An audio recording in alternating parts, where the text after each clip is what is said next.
Este é a casa onde viviu Florencio. Van quedando aí estas cousas e ao final acabará colapsando. Que sepades que está presa por un cable, este é un cable que está sujetando a casa neste momento, vedes como amenaza que cae hacia a calle. Bueno, pois este é un cable que pasa dun lado ao outro da casa e está facendo de contrafuerte, por decirlo de alguma maneira.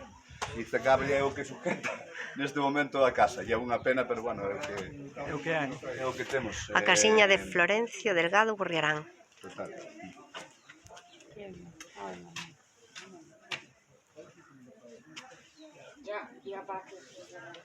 Aquí é onde viviu?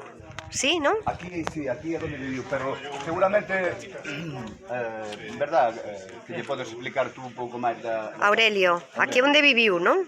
Sí, viviu uns aninhos, porque el macho decretó hasta 37, 36.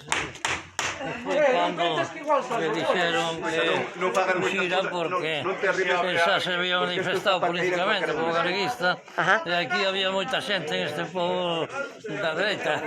Claro. E bueno, pois tiña un irmão, sin embargo, Florencio, que era xefe de falange de aquí, porque dixo, fuxe Florencio, porque senón isto ten que... Salvoulle a vida, non? Sí, salvoulle a vida, logo no barco traballaba de abogado, bastante, nun despacho dun tío avó meu, e o protexeu, tuvo uns días ali escondido, logo por Ferrar outro abogado que tamén procedía daqui de Portero, un pobriño cerca, tamén o protexeu, e bueno, conseguiron que, bueno, máis ou menos escapar a Portugal.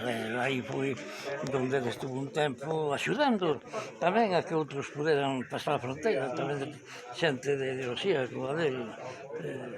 Bueno, Portugal xa a Francia, e de Francia volveu a guerra porque había un comisario político do Partido Comunista importantísimo, que era aquí de San Miguel do Outeiro, aquí un puebliño cerca de aquí do seu, e mandou que viñera, estaba nese momento no frente do Ebro, na batalla do Ebro, e bueno, volveu, fixeron entregado de información do Partido Comunista, e bueno, pois cando viu que as tropas franquistas xa estaban gañando a guerra, xa volveu a marchar para Francia, e bueno, hai unhas anécdotas que son inéditas que se contarán de preto. Moi ben. De Francia xa fuxiu a México.